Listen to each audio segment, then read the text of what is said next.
Well, here's the confusion that a lot of people confuse bottled hydrogen with electrolysis HHO.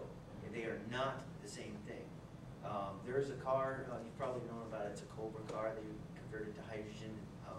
There's a website on it. You've probably run into it before. They used injectors to inject hydrogen, get bottled hydrogen gas into the engine. And one of their main problems was nitrogen NOx emissions. The levels are extremely high because of the air-fuel ratio they're running. And that's why I bring that up, because with hydroxy, you don't have that same problem, because the flame qualities are completely different. Bottled hydrogen and the gas that's coming off of the cells that we're making are not the same thing. There's parahydrogen and orthohydrogen. So these are things that, it's hard to, you can't make broad assumptions based on known quantities of bottled hydrogen, because we're dealing with bottled hydrogen flame won't do the same thing in your torches that your electrolysis, your grounds gas. They're totally different, and that's the thing that people need to take into consideration, especially people that question the technology, that are basing their math and their physics off of bottled hydrogen. However, I can get my HHO torch to act like a hydrogen torch if I put water in it. No, if I put air in it. Oh yeah. If I use dual vents, I got HHO coming in one side, I got air coming in the other from a compressor. Then all of a sudden it starts acting like hydrogen. That's because it's diluted. Bingo. But as long as I got that Stoich HHO coming out of there, it's a totally different. It has very unusual properties. Have you tried doing like hydrogen, oxygen, like 2 tanks? Is that what you were talking about? Yeah, well, it's not the same. I didn't do that. I tried hydrogen and air.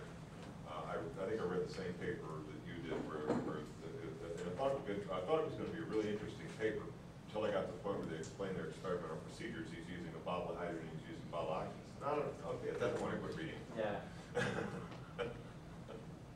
Well, what's funny about that is that there have been people, I recently came in contact with 2 different scientists who attempted to introduce tank hydrogen and oxygen in vehicles in 1970 and before. Mm-hmm.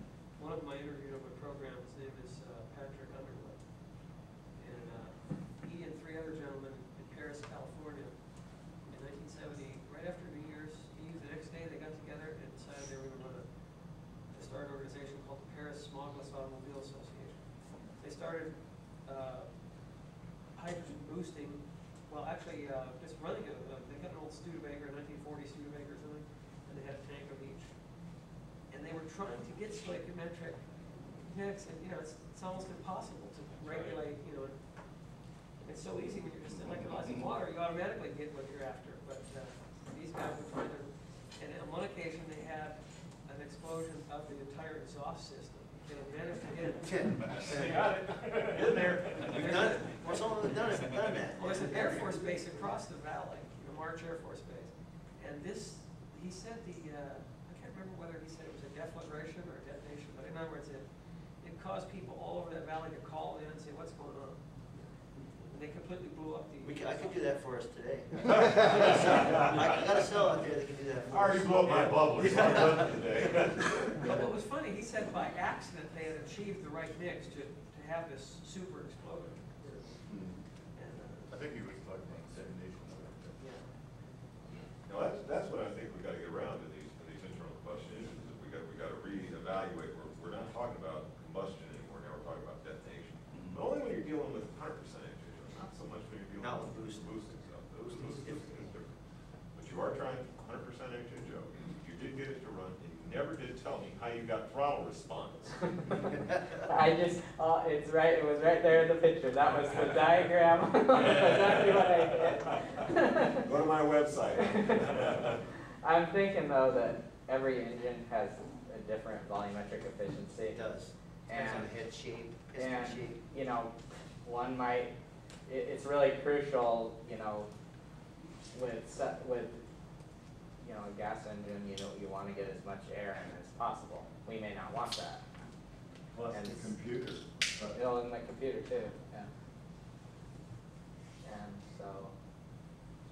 Any race engine builder can tell you, when they're building race engines, you have to build the engine according to the conditions that you desire and the fuels that you're using.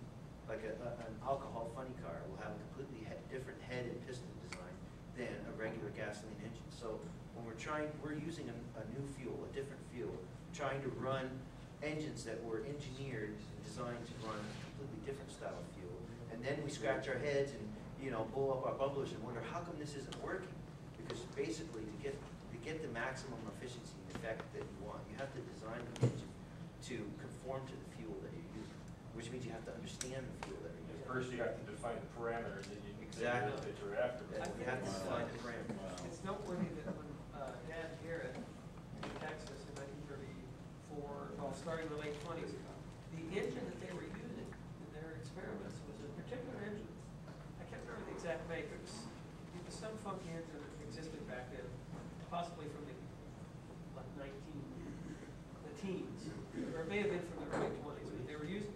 Then they later adapted their carburetor to a car. But the test engine they used was a particular engine. It may have been significant. That's where I wanna go to. That's good program, that'll work. Yeah. And with Otto Langen, the original hydrogen engine, where Or the, no matter what you put in, boom, it goes up. Or two-stroke diesel work great too. Two-stroke diesel would convert very easy. But the old one, like you got there, the Maytag, Yeah. That's a hit or miss. kicks. If it's a Maytag, that's a hit or miss. You got hit or The miss. old kickstart, the Yep. washing machine motors, because you can change that rack of timing all the way out to the opposite end of the spectrum, depending on what you've got going into it. And same with what you're talking about, Dad Garrett and Payne and all of them, is adding atmospheric air into the mix, like what you were doing with the torch, into it, changes the condition of the gas going into the thing. And all of those that were successful with the electrolytic carburetors, that's one thing that they have that's similar, is there is a small amount of the atmospheric nitrogen and CO2 going in. Well, you have to have the In air through, volume. no, vented through the actual electrolyzer itself. Oh, vented through the- Bonding to the gas itself. Okay, I can go along with that, but you. Because the naval study that was done on it, that everybody's gone through, is once the atmospheric CO2 binds with hydrogen, you have methane. It's created methane gas. And the nitrogen slows down the flame front on there. And Honor. But you would have problems. That's a very fine line of thunder right there, yeah. Nothing but HHO. Yeah. Try to feed nothing but HHO into it. I don't think you have any luck with it at all. With the You white. gotta have some volume in here. Somebody have a question? Whether you pull it through. No, the gas, it was just like an old oil bath carburetor, and he had his plates inside like a real deep ditch that had another venturi on the side. I've seen the patch picture. And it all passes through the electrolyzer before it goes directly into the intake of the manifold. That patent's in the. So basically, it's just plates that sit in a bubble. No, the bowl of the carburetor is the plate. That's it? Yeah.